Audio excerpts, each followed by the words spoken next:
Welcome to bird media. నేను మీ పవన్ కృష్ణమూర్తి. నిన్న జగన్మోహన్ రెడ్డి గారు ఎమ్మెల్యే విరూపాక్షిని ములాఖాత్ కోసం అని చెప్పి జైలుకి వెళ్ళారు. ఆ సందర్భంగా పెట్టిన ప్రెస్ మీట్ అంతా చూసిన తర్వాత, అంటే జనరల్గా జగన్మోహన్ రెడ్డి గారు మాట్లాడుతున్నారంటే ఏదో స్క్రిప్ట్ తేడా ఉంటుంది అనేది అందరికీ తెలిసిపోయింది. కాబట్టి ఈసారి ఇందులో తేడా అయి ఉందా అని చూసేసరికి రాత్రంతా నిద్ర లేదు, పీక్కుపోతోంది మొహం పక్కన. కానీ మీకు అలాంటి ఇబ్బంది రాకుండా ఉండడం కోసం అని చెప్పి మన మీమర్ల సంఘం ఏదైతే ఉందో గురువారం కబుర్లు అంటూ మీమ్స్ ఏ విధంగా ఉంటాయని జగన్మోహన్ రెడ్డి గారి డైలాగ్స్ చాలా కట్ చేసి ఆణిముత్యాలుగా పెట్టారు. ఇప్పుడు ఒక్కొక్కటి ఒక్కసారి చూద్దాం. ముందుగా ఈ ప్రెస్ మీట్లో సంబంధం లేనటువంటి విషయాన్ని తీసుకొచ్చి చింతాడ రవికుమార్ అనేటువంటి ఆమ్దాల్ వలస ఇన్ఛార్జ్ ఎవరైతే ఉన్నారో అతని ఇష్యూని తీసుకొని వచ్చి అక్కడ ఎవరైతే లేడీ ఎస్ఐ ఆవిడని ఇబ్బంది పెట్టారో దానికి సంబంధించి చెప్తూ ఈ మాట మాట్లాడారు. ఎవడన్నా పోలీసు వాళ్ళని ఇంతమంది మనుషుల ముందర ఎవడన్నా పోలీసులు చంపుతారా? బుద్ధిగా ఎవడన్నా ఉందా? ఎవడన్నా కేసు పెట్టేవాడు ఎవడన్నా? అందులో ఆడ ఎస్ఐని ఎవడన్నా పోలీసు వాళ్ళని ఇంతమంది మనుషుల ముందర ఎవడన్నా పోలీసులు చంపుతారా? బుద్ధిగా ఎవడన్నా ఉందా? ఎవడన్నా కేసు పెట్టేవాడు ఎవడన్నా? అందులో ఆడ ఎస్ఐని ఇంతమంది ముందు పోలీసు వాడిని ఎవడన్నా చంపుతాడా? మతున్నవాడు ఎవడన్నా, అందులోనూ ఆడ ఎస్ఐని. సో దీనికి అంటే సాటుగా చంపేయమంటారా ఏంటి? ఇంతమంది ముందు ఎలాగో చంపరు, సాటుగా చంపేయమని చెప్తున్నారా అని చెప్పి దీనికి సంబంధించి కూడా చెప్తున్నారు. అంటే ఏంటి జగన్మోహన్ రెడ్డి గారు, ఏంటి మీ పాయింట్ ఆఫ్ ఇదేంటి? ఇంతమంది ముందు ఎవరన్నా చంపుతారా? అక్కడేమో ఆవిడని చంపుతారు అన్నటువంటి పాయింట్ కాదు కదా. ఆవిడని చాలా ఇబ్బంది పెట్టారు మహిళా ఎస్ఐ. అక్కడ మీ భద్రత గురించి ఆవిడ వచ్చారు, దానికి సంబంధించి అక్కడ మీ వాళ్ళు వెళ్ళి ఆవిడ చుట్టూ మూగి ఆవిడని హెరాస్ చేసేటువంటి కార్యక్రమం పెట్టుకుంటే దాన్ని చంపేస్తారా అన్నట్టుగా మాట్లాడడం మీకే చెల్లింది అంటున్నారు. సరే, అది ఒకటి. తర్వాత అంటే ఒకటే దాన్ని పదే పదే చెప్పడం అనేది మరి ఆయనకి ఏమైనా అలవాటేమో తెలీదు.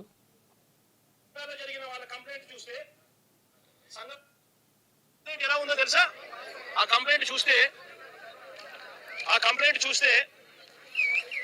ఆ మొదటి సంఘాల్లో జరిగిన వాళ్ళ కంప్లైంట్ చూస్తే, సంఘాల్లో జరిగిన ఇన్సిడెంట్ కి సంబంధించిన కంప్లైంట్ చూస్తే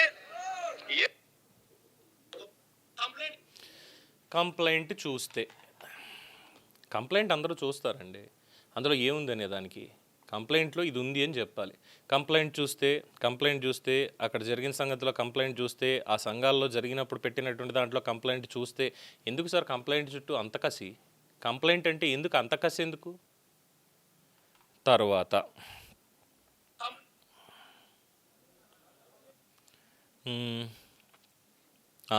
ఇక్కడ ఏంటట, అక్కడ ములాఖాత్కి వెళ్తే సాధారణంగా అందరినీ ఏంటంటే గౌరవప్రదంగా ములాఖాత్కి వచ్చారంటే ఏదో చెప్పుకోవడానికి వస్తారా? ఉన్నటువంటి టైంలో ఇద్దరు కుర్చీలు వేసి కూర్చోబెడతారు.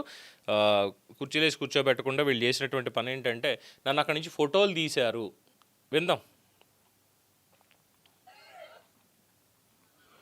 చిక్కటి చిరునవ్వుతోనే కంప్లైంట్ తీసుకునే వ్యవస్థను మేము తీసుకొచ్చినాం. పీపుల్ ఫ్రెండ్లీ పోలీస్ స్టేషన్ అని మేము తీసుకొస్తే ఇక్కడ అవమానించే కార్యక్రమం ఎవరికి మాదిరిగా చేయరంట. నేను అడిగిన సూపరింటెండెంట్ను ఏమన్నా అందరికీ ఇదే మాదిరిగానే చేస్తారా అని. లేదు సార్, అందరినీ మామూలుగా అయితే కూర్చోబెడతాము, మీరు కాబట్టి నిలబెట్టించి మాదిరిగా చేయాలా అని చెప్పి ఆదేశాలు వచ్చినాయి సార్ అంటాడు. ఏమి సేడిజం అంటే ఇది? ఇందులో 3 విషయాలు మాట్లాడుకోవాలి. సూపరింటెండెంట్ నిజంగానే సమాధానం అలా చెప్పాడా? అంటే గవర్నమెంట్ ఆయనకి ఆదేశాలు ఇచ్చింది ఏమని? జగన్మోహన్ రెడ్డి గారు వస్తే నించోబెట్టే మాట్లాడించండి తప్పితే కూర్చోబెట్టి మాట్లాడించొద్దు, మీరు వచ్చారు కాబట్టి ఇదంతా అని చెప్పి ఎవరిచ్చారు ఆర్డర్స్? ఒకవేళ ఆర్డర్స్ ఇచ్చారనే అనుకుందాం, వస్తే జగన్మోహన్ రెడ్డికి ఎందుకు చెప్తాడు ఆర్డర్స్? ఇప్పుడు ఎలా అయిపోయిందంటే అతన్ని ఇరికించినట్టుగా జగన్మోహన్ రెడ్డి గారు మాట్లాడడం అనేది ఇక్కడ పాయింట్. రెండోది, చిక్కటి చిరునవ్వుతో 2019 ఇంకా మాట్లాడితే ఇంకా ముందే అక్కడి నుంచి మొదలుపెట్టారు. 2019 ముందు నుంచి ఈ చిక్కటి చిరునవ్వుతో పీపుల్ ఫ్రెండ్లీ పోలీసింగ్. నిజంగా 2019-24 మధ్యలో పీపుల్ ఫ్రెండ్లీ పోలీసింగ్ అనేది ఉందా? Are we sure that? ఎందుకంటే అరెస్ట్ చేయాలి అంటే 200-300 మంది పోలీసులు, అయ్యన్న పాత్రుడు వాళ్ళ ఇంటికి వెళ్ళారు. ఏకంగా హైదరాబాద్ వచ్చి చింతకాయలు విజయ్ దగ్గరకు వచ్చారు. చిన్నపిల్లలను కూడా బెదిరించారు అక్కడ ఆఫ్ డ్యూటీలో మఫ్టీలో వచ్చి.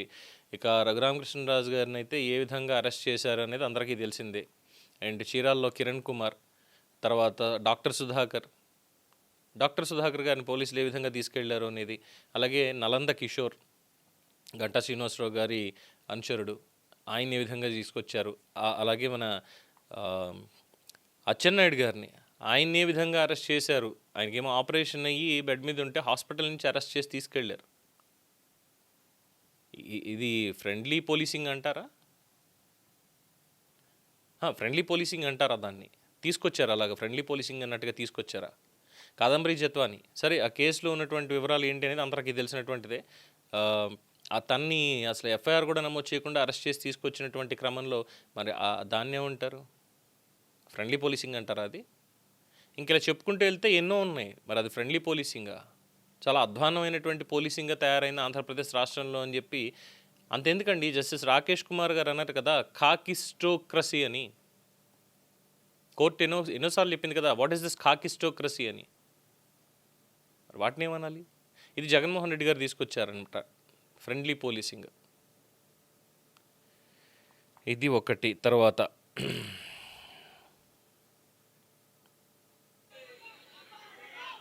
పీపుల్ ఫ్రెండ్లీ పోలీస్ స్టేషన్ అని ఏర్పాటు చేస్తాం. పోలీస్ స్టేషన్కి ఎవరైనా వచ్చినా కంప్లైంట్ ఇవ్వడానికైనా కానీ ఇంకొకరికైనా కూడా కూర్చోబెట్టి కర్టసీ ఎక్స్టెండ్ చేసి చిక్కటి చిరునవ్వుతోనే కంప్లైంట్ తీసుకునే వ్యవస్థను మేము తీసుకొచ్చినాం. పీపుల్ ఫ్రెండ్లీ ఒక తరానికి మీరు ఒక వర్గానికి మీరు ఇన్స్పిరేషన్ సార్ అంటున్నారు జగన్మోహన్ రెడ్డి గారిని. ఇక్కడ ఇంకొకటి, కార్ యాక్సిడెంట్ కూడా కాదు, ఓ బైక్ యాక్సిడెంట్ను, ఓ రోడ్డు ప్రమాదాన్ని ఏకంగా వక్రీకరించి హత్య కింద, కుట్ర కింద, హత్య కింద బుక్ చేసినారు. ఒక బీసీ నాయకుడు 18 ఏళ్ల కొడుకు బైక్ నడుపుతూ 18 ఏళ్ల కొడుకు బైక్ నడుపుతూ బైక్ యాక్సిడెంట్ అయితే 18 ఏళ్ల కొడుకు బైక్ యాక్సిడెంట్ అయితే ఆ యాక్సిడెంట్ హత్య కింద, కుట్ర కింద ఏ రకంగా మలిచి చివరికి అప్పలరాజును సైతం అరెస్ట్ చేసినారు. మత్స్యకార లీడర్, ఒక డాక్టర్. యాక్సిడెంట్ కూడా అంటే ఇక్కడ బైక్తో గుద్దే ప్రాణం వేరు, కారుతో గుద్దే ప్రాణం వేరు, లారీతో గుద్దితే ప్రాణం వేరు, గొడ్డలతో ప్రాణం వేరు, అండ్ యాక్సిడెంట్లో రకాలు ఏమైనా ఉంటాయా అన్నటువంటి పాయింట్ ఇక్కడ వస్తుంది. అండ్ రెండోది, 18 ఏళ్ల కుర్రాడికి బైక్ యాక్సిడెంట్ అయితే మర్డర్ కేసు బుక్ చేశారట. ఇక్కడ కూడా కనీసం మానవత్వం, అందులోని బీసీ నేత, బీసీ లీడర్ సీదిరప్పలరాజు అంటున్నటువంటి జగన్మోహన్ రెడ్డి గారికి అదే బీసీ సామాజిక వర్గానికి చెందిన గొర్రెల్ని కాసుకుని కుటుంబాన్ని పోషించుకునేటువంటి దానయ్య కనిపించలేదా? ఒక కర్టసీ అనేది లేదా? అట్లీస్ట్ ఒక మెన్షన్. బైక్ యాక్సిడెంట్ అయ్యింది, సరే బైక్ యాక్సిడెంట్ ఎలా అయ్యింది? బైక్ మించి తను పడిపోయాడా లేదా బైక్తో వెళ్ళి గుద్దేశాడా? యాక్సిడెంట్ కిందే వస్తుంది ఇనిషియల్గా ఇంతే ఉంటుంది. బట్ ఆఫ్టర్ దట్ అది ఎలా జరిగింది అనేది, ర్యాష్ డ్రైవింగ్తో జరిగింది అంటే మ్యాలిఫైడ్ ఇంటెన్షన్. ప్రత్యక్షంగా అతన్ని చంపేయాలి అనేటువంటి ఆలోచన లేకపోయినా అత్యంత వేగంతో, నిబంధనలను ఉల్లంఘించి అత్యంత వేగంతో బండి నడిపి లెర్నర్స్ లైసెన్స్ తోటి వెనకాల పర్యవేక్షకుడు అనేటువంటి వాడు లేకుండా ఒక మనిషి మరణానికి కారణమయ్యాడు, మృతికి కారణమయ్యాడు అన్న దాని మీద కఠినంగానే ఉంటుంది సెక్షన్. అది మర్చిపోతే ఎలాగా? అరే కనీసం ఇక్కడ మళ్ళీ కులానికి సంబంధించి మత్స్యకార లీడర్ అని తీసుకురావడం అంటే, మత్స్యకార లీడర్ అయితే చట్టాన్ని చేతిలోకి తీసుకొని మ్యానిపులేట్ చేసేయడానికి చేసేయచ్చా? రైట్స్ ఉంటాయి, ఇచ్చేస్తారా? అది అందరు మత్స్యకార వర్గానికి ఆపాదించేయాలా? తప్పు కదా అది? ఏమిటో ఎందుకన్నా గురువారం కబుర్లు అని కామెంట్లు పెడుతున్నారు. ఇక ఇంకోటి, ఇది మామూలుగా కాదు, ఇంకా ఇట్స్ హాంటింగ్ మీ, నన్ను వెంటాడుతోంది బేసిక్గా ఈ పర్టికులర్ వీడియో బిట్ అనేది. దొంగతనానికి వస్తే ఏం చేస్తారండి ఇన్ జనరల్గా? నిన్నేదో హైదరాబాద్లోనే ఎక్కడో జరిగింది, ఓల్డ్ సిటీలో ఒక దొంగ శుభ్రంగా తాగేసి వెళ్ళి దొంగతనానికి వెళ్ళాట. ఇంట్లో మంచి వాల్యుబుల్స్, గోల్డ్ చైన్లు, గాజులు ఇవన్నీ కూడా తీసుకొని జోబులో పెట్టేసుకున్నాడు ఆల్రెడీ. మరి మనోడికి ఆ ఆనందంలో కిక్కెక్కువైపోయి ఏమైంది తెలియదు కానీ ఇంట్లోనే శుభ్రంగా గురకేసి పడుకున్నాడు. ఓనర్ వచ్చి పోలీసులను పిలిచి పట్టించాడు. సో అక్కడ ఏం జరిగింది? ప్రాపర్టీ థెఫ్ట్ అనేది జరిగింది, బట్ రికవరీ ఆల్సో దేర్. దొంగ వచ్చాడు, దొంగతనం చేశాడు. ఇక్కడ జగన్మోహన్ రెడ్డి గారు చెప్పే దొంగతనం అది నెక్స్ట్ లెవెల్. ఒకసారి చూడండి.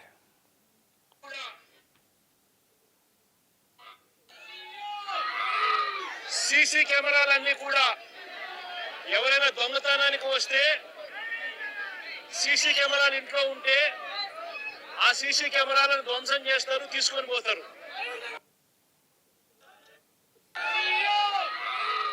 సీసీ కెమెరాలన్నీ కూడా ఎవరైనా దొంగతనానికి వస్తే సీసీ కెమెరాలు ఇంట్లో ఉంటే ఆ సీసీ కెమెరాలను ధ్వంసం చేస్తారు, తీసుకొని పోతారు. సీసీ కెమెరాలు ఉంటే ఇంటికి ఎవరన్నా దొంగతనానికి వస్తే ఆ సీసీ కెమెరాలను ధ్వంసం చేస్తారు, కెమెరాలు తీసుకెళ్ళిపోతారు. దట్ ఈస్ వాట్ దొంగతనం. సీసీ కెమెరాలను అక్కడి నుంచి పీక్కుని వెళ్ళిపోయినంత మాత్రాన డేటా పోతుంది అన్న రూల్ లేదు కదా. హార్డ్ డిస్క్లో ఉంటుంది కదా స్వామి. లోపల హార్డ్ డిస్క్ మెయిన్ సర్వర్ నుంచి కదా దాన్ని, ఐ మీన్ లోపల ఇన్స్టాల్ చేసిన సిస్టంలో ఉన్న హార్డ్ డిస్క్ని కదా తీసుకెళ్లాల్సింది, ట్రేస్ అవ్వకుండా ఉండాలి అంటే. మొత్తం డేటా పీకాలి కానీ, అంతేగాని బయట రోడ్డు మీద ఉంది కాబట్టి ఇంటికి పెట్టి అట్లా సీసీటీవీ మనం వచ్చినట్టు తెలియకూడదని దాన్ని పీక్కొని అది దొంగతనం చేస్తాడా? ఏం logic sir? What is this logic? తరువాత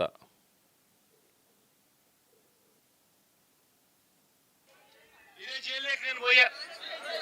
విరూపాక్షన్న ఒక ఎమ్మెల్యేని అరెస్ట్ చేస్తే విరూపాక్షన్నను చూడడానికి నేను పోయా. ఒక మాజీ ముఖ్యమంత్రిని నేను అవమానించడం కోసం కెమెరాలో లోపలికి పోవడానికి వీడియో తీస్తారు. వీడియో ఒకసారి ఫోటో తీసుకుంటాడు. మామూలుగా ఎవరైనా కూడా కూర్చోబెట్టి లోపలికి తీసుకొని పోయి కూర్చోబెట్టి ఎవరికైనా కూడా ఫోటో తీసి తర్వాత పంపిస్తారు. కేవలం నన్ను అవమానించాలని. ఇలా సేడిజం చూడు ఎలా ఉందో. సేడిస్టిక్ మెంటాలిటీ చంద్రబాబు నాయుడు గారికి ఎలా ఉంటుందని చెప్పడానికి చెప్తా ఉన్నా. నన్ను గ్రిల్ బయట నిలబెట్టించి గ్రిల్ బయటనే ఫోటో ఇలా తీస్తున్నారు. నేను అడిగినా, ఇది మామూలుగా అందరికీ ఇదే మాదిరిగానే తీస్తారా అని. ఎందుకనంటే మా ప్రభుత్వ హయాంలో రిఫార్మ్స్ తీసుకొచ్చినాం. పీపుల్ ఫ్రెండ్లీ పోలీస్ స్టేషన్ ఏర్పాటు చేసినాం. పోలీస్ స్టేషన్కి ఎవడైనా వద్దు, మళ్ళీ ఉపోద్ఘాతం స్టార్టింగ్దే. అవమానించారన్న పాయింట్ చాలు. ఒకళ్ళు అవమానించాలా సార్? జగన్మోహన్ రెడ్డి గారు ఎవరన్నా పని కట్టుకుని మిమ్మల్ని అవమానించాలా? మీ స్క్రిప్ట్లే ఉన్నాయి, చాలా స్పష్టంగా మీ స్క్రిప్ట్లే ఉన్నాయి అవమానించడానికి మిమ్మల్ని. ఆల్రెడీ మొన్న చెప్పాం స్క్రిప్ట్ మార్చండి సార్ అని, వినలేదు. మళ్ళీ వాళ్ళు వచ్చారు, మళ్ళీ అదే స్క్రిప్ట్, అదే పాత పాట, అదే రకంగా తీసుకెళ్ళినటువంటి విషయం. ఏమనుకోవాలి దీన్ని? సో మీమ్స్ అయితే మామూలుగా రావట్లా. అసలు సోషల్ మీడియా అంతా ట్రెండింగ్. మేబీ ఇది కూడా వన్ ఆఫ్ ద ఏమన్నా దాన్ని ఒక స్ట్రాటజీ అనుకోవచ్చేమో. జగన్మోహన్ రెడ్డి గారు and team they applied the strategy to be on social media trending. ఇలాంటి దిక్కుమాల స్క్రిప్ట్లు వేసుకొని అలాగే ఉంది పరిస్థితి. అవమానించడం కోసం గ్రిల్ బయట పెట్టారు. సాడిస్టిక్ మెంటాలిటీ అంటే ప్రజావేదికను కూల్చడాన్ని సాడిస్టిక్ మెంటాలిటీ అంటారేమో అని కొంతమంది కామెంట్స్ చేస్తున్నారు. అమరావతిని ఆపేసి 5 సంవత్సరాల పాటు కూడా ఎటువంటి ఒక రోడ్డు తట్టమట్టి కూడా వేయకుండా ఒక నగర నిర్మాణాన్ని అడ్డుకొని ఆంధ్రప్రదేశ్ అభివృద్ధిని పూర్తి స్థాయిలో తొక్కేయడాన్ని సాడిస్టిక్ మెంటాలిటీ అని అంటున్నారు.